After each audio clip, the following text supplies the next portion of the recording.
Welcome to today's deep dive. It is Thursday, February 26th, and we are heading virtually, of course, into courtroom number 2 of the Supreme Court, as it was yesterday morning, February 25th, for the MC Singla hearing. Right, so this morning we are going to walk and talk you through yesterday's proceedings in order to give you a sense of the tension in court number 2 yesterday. I'm Nisha Bhattacharya and my co-anchor is Priyanka Chakraborty. Yes, so that massive, decades long fight by PSB retirees over dignity in retirement and pension updation was finally back in court number 2 for a regular hearing yesterday following the adjournment and order of 5th February. Arise, IPN Bureau and others representing bank retirees filed the charts and documents directed in the order of the Supreme Court of 5th February on 16th February. IBA and the Union of India filed their 197-page documents on 19th February. So the scene was set for a clash of actuarial math and strong oral arguments yesterday when MC Singla came before the bench. The bench comprised of Justices Vikram Nath and Sandeep Mehta, and their demeanor in court was an object lesson on how to manage an unassailable, imminent, landmark judgment that will shape PSU pension landscape for decades to come.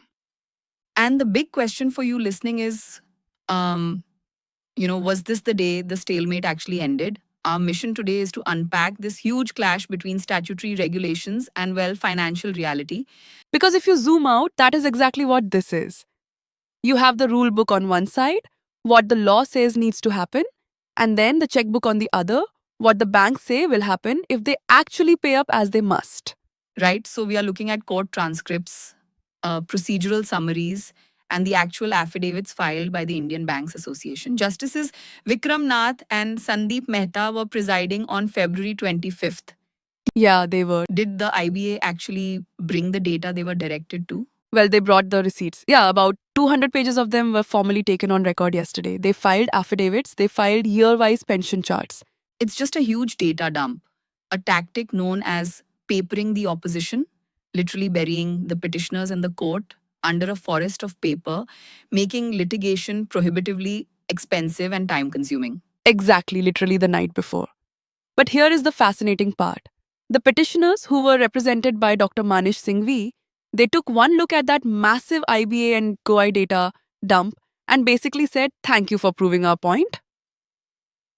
Wait, the old judo flip? How did they pull that off? They zeroed right in on page 15 of the IBA's own submission. It is this big chart, and the petitioners' counsel pointed out that while active employees have seen pay revision after pay revision over the years, the column for a basic pension remained the same. Just flat, and you should see the faces of the opposition advocates. They knew their own data had been turned round and used by the petitioners to strengthen their case for updation. The opposition advocates were not amused. The data on page 15 goes straight to the core contention about Regulation 35-1 of the Bank Pension Regulations, amended 2003.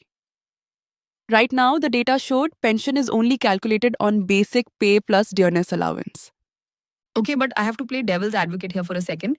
The banks did start paying an ex gratia amount back in 2022. So if you are a retiree, money is money, right? Why are they arguing that is not enough? Because ex gratia is static, it's a fixed amount.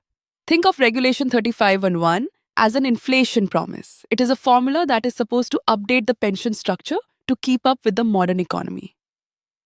Ex gratia is just a fixed tip. Okay, great point. And crucially, ex gratia doesn't attract dearness relief or DR, which is just the official term for inflation adjustment, right? Exactly.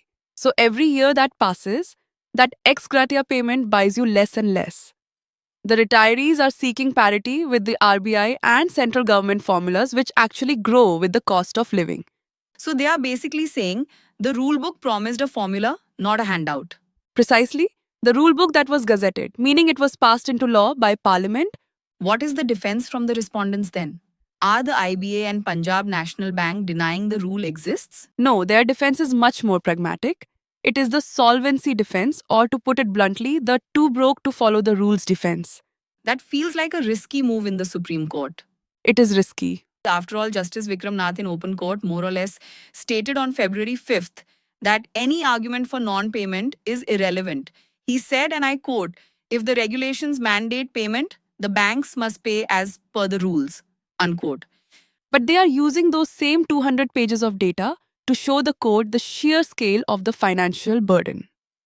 They broke down the costs for every retiree category, pre 1986, the 1986 to 2003 group, and post 2003.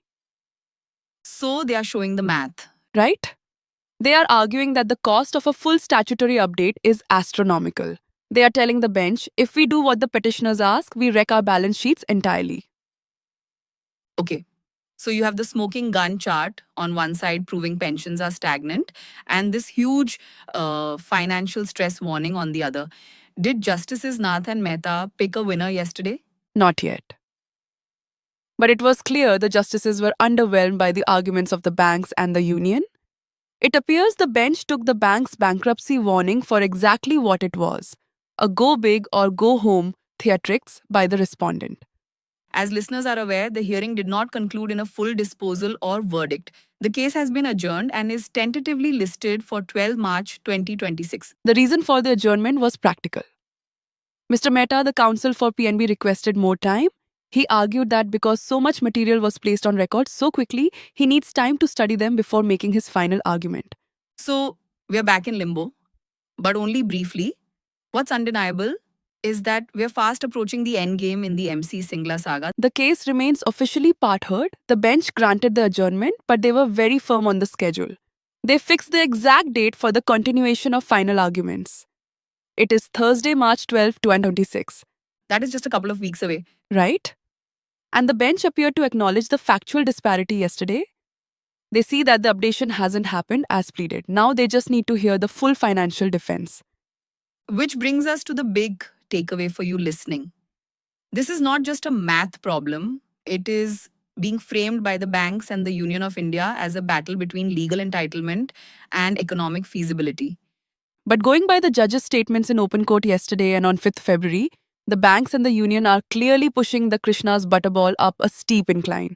And that is the provocative thought I want to leave you with until March 12th. If a statutory regulation explicitly mandates a formula for updation, can financial burden ever be a valid legal defense to ignore it? Or must the system simply find the money? Thank you for watching. If you like our podcast, please click like, comment, subscribe, and share on Facebook.